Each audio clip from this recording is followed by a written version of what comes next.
এই প্রস্তাবটা কি খারাপ না ভালো? অবশ্যই ভালো প্রস্তাব। আপনি আপনার কাজ করুন, আমরা আমার কাজ করি, আমাদের কাজ করি। আমাদের কাজের ভিতরে যদি কোনো ত্রুটি আপনারা মনে করেন, ধরিয়ে দিন, নাকি নয়? এখানে ঢিল ছুড়বেন, সেখানে ঢুল ছুড়বেন। সাধারণ মানুষগুলোকে স্টেজ তৈরি করেছেন আমাদের ঝগড়া শোনার জন্য। ভাই এমনও আমি নিজে জানি। এই রাকিব সাহেব হুজুর একটু আগে আপনাদেরকে শোনাচ্ছিলেন না মেদিনীপুরের কথা? মেদিনীপুরে স্টেজটাই প্রথমে আমাকে ফোন করা হয়। আমার তো 18 তারিখে দাওয়াত ছিল অন্য জায়গায়। আর অল ইন্ডিয়া সুন্নাতুল জামাত সংগঠনের আলেমদের একটা বৈশিষ্ট্য আছে। কি বৈশিষ্ট্য? যদি কোনো অনুষ্ঠানে দাওয়াত দিয়ে টাকা নাও দেয়, তারপরে বড় কোনো দাওয়াত এলে ওই চিন্তায় এই ছোট অনুষ্ঠানটাকে ছেড়ে দিয়ে বড় দাওয়াতের জন্য ছুটবে না। যেখানে জবান দেওয়া আছে, যেখানে ওয়াদা দেওয়া আছে, সংগঠনের বক্তারা সেখানেই যাবেন, নাকি নয়? তো যে ছেলেটা মূলত দাওয়াতের জন্য ফোন করেছিলেন, সে ছেলেটাও খুব পরিচিত। আমি এখানে নাম বলে অনেকেই চিনতে পারবেন। যদি ইউটিউবে সার্চ করতে বলি, সেই ভাইয়ের অনেক গজলও আপনারা শুনেছেন, কিন্তু আমি নাম বলবো না। কেন বলবো না? যেহেতু আমাদের সঙ্গে আল্লাহ শুকরিয়া বর্তমানে হাতে গোনা 2-1 জন অল ইন্ডিয়া সুন্নাতুল জামাত সংগঠনের আলেমদের বিরোধিতা করছেন, কিন্তু অধিকাংশ আলেমে দ্বীন অল ইন্ডিয়া সুন্নাতুল জামাত সংগঠনের কাজের প্রশংসা করে চলেছেন। আলহামদুলিল্লাহ, এটা তো আমাদের জন্য অনেক বড় পাওনা। আমি সকলের কাছে দাবি করছি, হাতে ধরে পায়ে ধরে বলছি, ভাই অল ইন্ডিয়া সুন্নাতুল জামাত সংগঠন ইসলামের খিদমতের জন্য কাজ করছে, দাদা পীর সাহেবের সিলসিলার খিদমতের জন্য কাজ করছে। আপনারা আমাদের বিরোধিতা না করে আসুন না, আমরা সবাই একসঙ্গে কাজ করি। কথা বলেন। আপনি একজন মাওলানা সাহেব, একজন বক্তা, আমি একজন মাওলানা সাহেব, একজন বক্তা, আপনি একজন মাওলানা সাহেব, একজন বক্তা। আপনার সঙ্গে আমার ব্যক্তিগত ঝামেলা থাকতে পারে। আপনার এলাকার মানুষ কষ্ট করে রাতের পর রাত, দিনের পর দিন মানুষের দাঁড়ে দাঁড়ে ঘুরে ঘুরে জন মজুরি করা পয়সা, চাষাবাদ করা পয়সা, রিক্সা চালানো পয়সা, অন্য মেহনত করা পয়সা, জমিতে ফসল ফলিয়ে বিক্রি করে তার পয়সা, হাঁস মুরগি পুষে বিক্রি করে তার পয়সা, দুটো ডিম বিক্রি করে তার পয়সা, এতটা কষ্ট সৃষ্ট করে পয়সা জোগাড় করে আমাকে মাইক দিয়েছেন। এখন আমার কার উপরে রাগ? আপনার কষ্ট পরিশ্রম করে পয়সা দিয়ে মাইক দেওয়া, আমি সেখানে এসে অন্যের উপর রাগ ছাড়ছি, আর মানুষ শুনছে। তাই এসব বক্তা জব্দ হয়ে যাবে। জলসা কমিটি যদি ঠিক হয়, বক্তা ঠিক হবে। জলসা কমিটির উচিত কি? প্রত্যেকজন বক্তাকে দাওয়াত দেওয়ার সময় সাবজেক্ট বেঁধে দেওয়া। হুজুর আপনাকে সুদের ব্যাপারে আলোচনা করতে হবে, হুজুর আপনার ঘুষের ব্যাপারে আলোচনা করতে হবে, হুজুর আপনার মদের ব্যাপারে আলোচনা করতে হবে, নেশার ব্যাপারে আলোচনা করতে হবে, হুজুর আপনার কোরআনের ফজিলাতের উপরে আলোচনা করতে হবে, হুজুর আপনার হাসর ময়দানে মাহশর নিয়ে আলোচনা করতে হবে, হুজুর জান্নাতীদের নিয়ে আলোচনা করতে হবে, হুজুর জাহান্নামীদের অবস্থা নিয়ে আলোচনা করতে হবে, হুজুর কিয়ামতের আলামতগুলো নিয়ে আলোচনা করতে হবে, হুজুর আলেমের মর্যাদার উপর আলোচনা করতে হবে, হুজুর লটারির টিকিটের উপরে আলোচনা করতে হবে, নামাজের উপরে আলোচনা করতে হবে, যাকাতের উপরে আলোচনা করতে হবে, বাবা মায়ের হকের উপরে আলোচনা করতে হবে। আপনার এখানে যেটা অসুবিধা, হুজুরের জন্য এই সাবজেক্টটা বেঁধে দেন, দেখবেন কত হুজুর জব্দ। কেন? শুরুতেও কোরআনে আয়াত থাকে না, মিডিলেও কোনো হাদিস থাকে না, শেষেও কোনো আরবি কোটেশনও থাকে না, শুধু এর গাল, ওর গাল, তার গাল, এগুলো চলছে। আমরা কারো কাছ থেকে গাল শুনতে রাজি নেই, পরিষ্কার কথা। হুজুর আপনার সঙ্গে ঝামেলা আছে, আপনি মেটানকে যান। আপনার ঝামেলা আপনি আমাকে শোনাচ্ছেন কেন? আমি ওর মধ্যে নেই। কথা বলুন। এবারে আপনি আমাকে বলবেন, হুজুর আপনারা তো প্রতিবাদ করেন, আমরা প্রতিবাদ কোথায় করি সেটা আপনাকে বলে দিই। ধরে নিন আমি এখানে জলসা করছি পিরহানপুরে, এখন একজন ছেলে ওখান থেকে দেখে চলে গেল, একটু হালকা হালকা কুয়াশা আছে, রাত একটু হয়েছে নাকি, সে ওখান থেকে মনে করেছে আমি মনে হয় প্যান্ট শার্ট পরে আলোচনা করছি। সে এখন ওই বাদুরিয়ায় গিয়ে বললো যে নাটুরিয়াতে একজন বক্তা এসেছেন, আলোচনা করছেন, তিনি প্যান্ট শার্ট পরে আলোচনা করছেন। আমি যে প্যান্ট শার্ট পরে নেই এটা আমার উপরে অপবাদ চাপানো হয়েছে, আমি তার উত্তর দেব না? আমি নামাজ পড়ার জন্য আপনাদের মসজিদে গেলাম, এই মসজিদে ওজুর জায়গাতে আমি বসে আছি, আমার মুখে একটা মেসওয়াক আছে, কিন্তু মেসওয়াকটা একটু ছোট। এখন দূর থেকে যদি কেউ মনে করেন যে হুজুরের মুখে সিগারেট আছে, ওদিকে গিয়ে যদি বলেন একটা হুজুর দেখলাম মুখে বড় দাড়ি, মাথায় টুপি, বড় জামা পরা, কিন্তু উনি ওযু করতে গেছেন তারপরে মুখে সিগারেট, অপবাদ কার উপরে? আমার উপরে। কি আমি কি ধূমপান করার জন্য ওখানে ছিলাম? আমার মুখে কি সিগারেট ছিল? আমার ছিল তো মুখে রাসূলের সুন্নাতের উপরে আমল করার জন্য একটা মিসওয়াক। তাহলে আমি বলবো না এটা যে এটা সিগারেট ছিল না, এটা কি ছিল? মিসওয়াক ছিল। এটা বলাটা কি আমার অন্যায়? আপনি কি বলেন? এটা বলা কি অন্যায়? এটা বলা তো অন্যায় না। আমরা সেগুলো বলি, বিশ্বাস করুন আমরা কাউকে কোনো উত্তর দেওয়ার চেষ্টা করি না। আমরা আমাদের কাজ করে উঠতে পারছি না, কাকে কি উত্তর দেব? অল ইন্ডিয়া সুন্নাতুল জামাত সংগঠনের যা কাজ, আমরা আমাদের কাজগুলো করে উঠতে পারছি না, আমরা কাকে কি উত্তর দিতে যাব? যে উত্তরগুলো সত্যিকার অর্থে আমাদেরকে দিতেই হবে, না দিলে শরিয়াতের দৃষ্টিতে, ইসলামের দৃষ্টিতে আমরা অপরাধী হয়ে যাব, সেই উত্তরগুলো আমরা দেওয়ার চেষ্টা করি।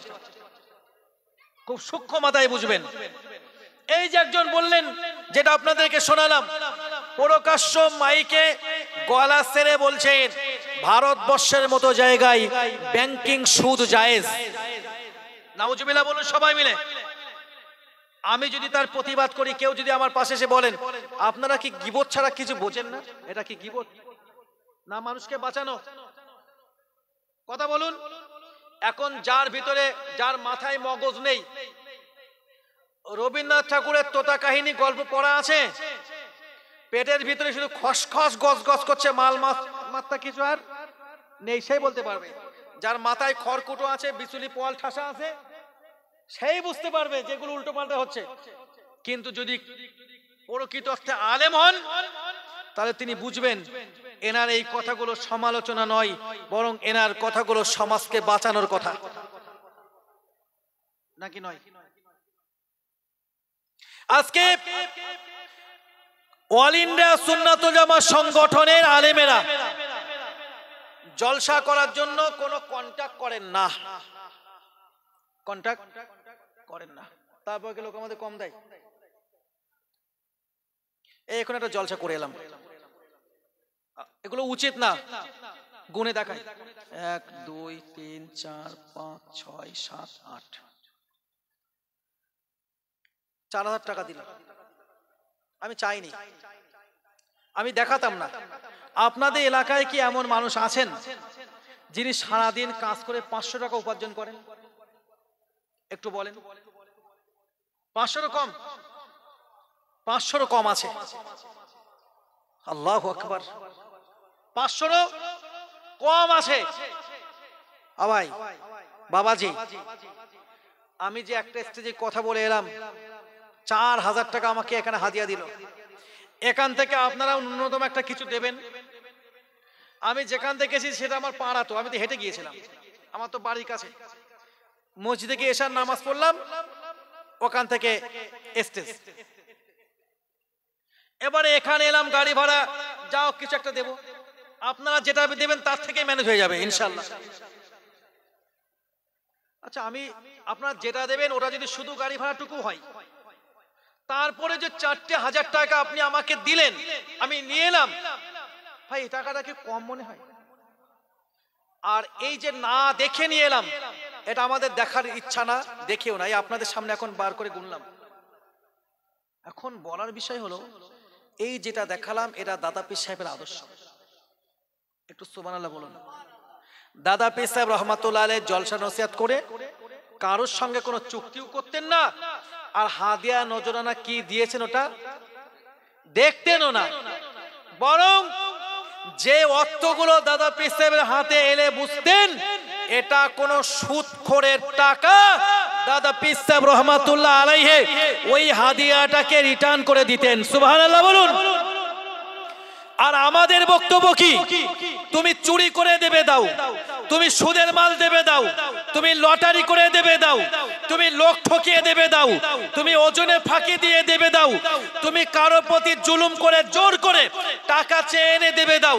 কেউ জলসায় চাঁদা দিতে পারছে না, তার বাড়ি থেকে একটা গরু ধরে নিয়ে বাজারে বিক্রি করে তোমার পাওনাটা জলসার চাঁদাটা কেটে নিয়ে বাকি টাকাকে ফেরত দিয়ে তারপরে দেবে দাও। তারপরেও বলছি আমাকে 30 দেওয়া লাগবে, নইলে আমার চাকা ঘুরবে না, আমাকে 20 দেওয়া লাগবে, নইলে আমার চাকা ঘুরবে না, আমার 50 দেওয়া লাগবে, নইলে আমার চাকা ঘুরবে না। আর আমার এই কন্টাক্ট করার যে বিরোধিতা করবে, আমি বলছি, আমি ফতোয়া দিচ্ছি তার বিবি তালাক। অথচ ফতোয়া যে দিচ্ছে সে ফতোয়াটাকে, এই ফতোয়ার কোর্স যেটা করা হয় ওটাকে ইফতাহ বলা হয়। কি বলা হয়? ইফতাহ। আমার তো মনে হয় এই যে হুজুরটা বলছেন জলসা করে টাকা কন্টাক্ট করে নেওয়ার বিরোধিতা যারা করবে তাদের স্ত্রী তালাক, তার ওই ইফতার কোনো একটা বই পড়ার যোগ্যতা নেই, কোনো একটাও। সব বলছি না, কাওয়াইদুল ফিকহে বলেন, রসমুল মুফতি বলেন, সিরাজি বলেন, কিছু দরকার নেই, একটা তামরিন করতে দেন। কত বেশি পানি পান করা লাগবে? জগ জগ পানি লাগবে। তামরিন মানে বোঝেন? আপনারা একটা ফতোয়া জিজ্ঞেস করলেন, ওই ফতোয়াটা বিভিন্ন কেতাব ভিত্তিক, ফতোয়ার কেতাব ভিত্তিক আপনাকে উত্তর দেওয়া লাগবে। ধরুন আপনি জিজ্ঞেস করলেন হুজুর, উদাহরণটা আপনাকে কি দেব? এই রাস্তায় একটা জিনিস পড়ে আছে, এখন ওই জিনিসটাকে আমি ভাবলাম যে আমার চোখে পড়েছে, আমি চেষ্টা করছি ওটাকে সংরক্ষণ করে রাখবো। পাওনাদার যখন তার মালের গুণগত মান বলতে পারবেন, আমি অবশ্যই পাওনাদারের হাতে ওটা তুলে দেব। সেই হিসাবে আমি ওটাকে তুলে নিয়েছি। আমি ভেবেছিলাম যদি আমি না উঠে নিই, হয়তো এই রাস্তা দিয়ে এমন কোন ব্যক্তি যাবেন যিনি ওটাকে নিলে পাওনাদারের কাছ পর্যন্ত আর পৌঁছাবে না। এমন লোক আছে না নেই? আছে না নেই? অনেক অনেক অনেক আছে। মালমাত্রা পেলেই টুপ করে ঘুরিয়ে নেয়, সিসি ক্যামেরায় ধরা পড়ে। কিন্তু আরো বড় সিসি ক্যামেরা আছে আমার আল্লাহ তাআলার কাছে। আমার আল্লাহ তাআলার কাছে কোনো কিছু গোপন আছে বলে মনে হয়? খলিফাতুল মুসলিমিন উমর ফারুক রাদিয়াল্লাহু তাআলা আনহু 1 তারিখে রাতের বেলা তিনি তানার খেলাফত কালে জনপদের অলিতে গলিতে ঘুরছেন। ঘুরতে ঘুরতে একটা ঝুপড়ির কাছে চলে এলেন। ওই ঝুপড়িতে একটা মা আর একটা তার কন্যা, দুই মা আর কন্যা, তাদের জীবন জীবিকা হলো বাড়ি কিছু বকরি রয়েছে। ওই বকরির দুধ দহন করে বাজারে বিক্রি করে যেটা পাবে সেটাই, দুধ বাজারে বিক্রি করে যেটা হবে ওটা দিয়ে সংসার চলা। তো একদিন দুধের পরিমাণ হয়েছে একটু কম। মাকে মেয়ে বললেন, মা আজকে তো দুধ একটু কম হয়েছে। কি হয়েছে? দুধ একটু কম। মা বললেন, বেটি কোনো সমস্যা নেই, ওতে একটু পানি মিশিয়ে দাও। কি করবে? ওতে একটু পানি মিশিয়ে দাও। মায়ের কাছ থেকে কথাটি শুনেই মেয়ে বললেন, মা মুসলমানদের খলিফা যে নিষেধ করেছেন মালে ভেজাল দিতে, দুধে পানি মেশাতে, এটা তো খলিফা নিষেধ করেছেন। সুবহানাল্লাহ বলুন। মেয়ের কাছ থেকে উত্তরটা শুনে মা বললেন, কোথায় উমর, কোথায় খলিফা যে তিনি দেখতে পাবেন? উমর রাদিয়াল্লাহু তাআলা তখন কোথায়? ওই বাড়ির সামনেই। মেয়ে তখন বললেন, ও মা জননী, খলিফা ওমর তিনি না দেখতে পারেন, তবে আমার আল্লাহ তিনি তো দেখছেন। সুবহানাল্লাহ বলুন। ও মা জননী, আমার আল্লাহ তিনি তো দেখছেন। ওমর না দেখতে পেলেও আমার আল্লাহ তিনি তো দেখছেন। সুবহানাল্লাহ বলুন। খলিফাতুল মুসলিমিন ওমর ফারুক রাদিয়াল্লাহু তাআলা আনহুর ওই কথাটা অত্যন্ত পছন্দ হয়ে গেল। না না না না, আমি ওদিকে অলিকে আপনাদের ঘটনা বলবো না। খলিফাতুল মুসলিমিন ওমর রাদিয়াল্লাহু তাআলা আনহু ওই মেয়েটার কথাটা এতটা পরিমাণ পছন্দ হয়ে গেল। কথাটা হলো এটাই, খলিফা না দেখতে পেলেও আমার আল্লাহ তিনি তো দেখছেন। সুবহানাল্লাহ বলুন। হযরত ওমর রাদিয়াল্লাহু তাআলা আনহু ওই মেয়েটাকে তার পুত্রের সঙ্গে বিবাহের ব্যবস্থা করে দিলেন। সুবহানাল্লাহ বলুন। কি দেখে? বংশ দেখে, অবস্থা দেখে, মাল দেখে, সৌন্দর্য দেখে, আল্লাহর ভয় দেখে। কি দেখে? আল্লাহর ভয় দেখে, তার সততা দেখে। ঝুপড়ির মেয়ে, ছোট বাড়ির মেয়ে, ভিতরে শুধু এতটুকুই আছে, আল্লাহর ভয়। কি আছে? আল্লাহর ভয়। বিস্তারিত বিষয়টা আমি ওর ভিতর থেকে যেটা নেওয়ার ওই বিষয়টাই আপনাদেরকে বলছি। ওমর রাদিয়াল্লাহু তাআলা আনহু এক পর্যায়ে এসে ওই মেয়েটার সঙ্গে তার পুত্র আব্দুল্লাহ ইবনে ওমর রাদিয়াল্লাহু তাআলা আনহুর সঙ্গে বিবাহ দিলেন। একটু খুশি হয়ে সুবহানাল্লাহ বলবেন। আল্লাহ তাআলা নবী বলেন, তুনকাহুল মারআতু লিআরবাঈন। আল্লাহ তাআলা নবী বলেন, তোমরা মেয়েদের 4টে জিনিস দেখে বিবাহ করো। সুবহানাল্লাহ বলুন। মেয়েটার মাল দেখো, মেয়েটার বংশ দেখো, মেয়েটার সৌন্দর্য দেখো, মেয়েটার ধর্ম পরায়ণতা দেখো, দিনদারিত্ব দেখো। সুবহানাল্লাহ বলুন। আল্লাহ নবী এই 4টি কথা উল্লেখ করলেন। একটা রাসূল বললেন লি হাসাবিহা, না না না না, তার বংশমর্যাদা দেখো। ওয়ালি জামালিহা, তার সৌন্দর্য দেখো। ওয়ালি দীনিহা, তার মালসামা। ওয়ালি জামালিহা, তার সৌন্দর্য দেখো। ওয়ালি মালিহা, তার মাল সামান দেখো।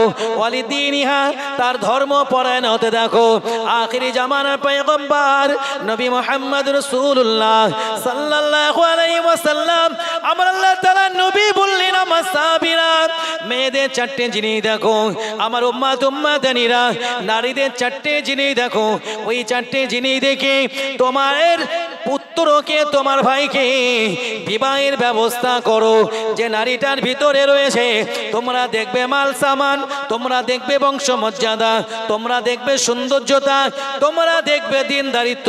আমি রাসূল বলছি, তারপরে ফাজফার বিজাতি দিন।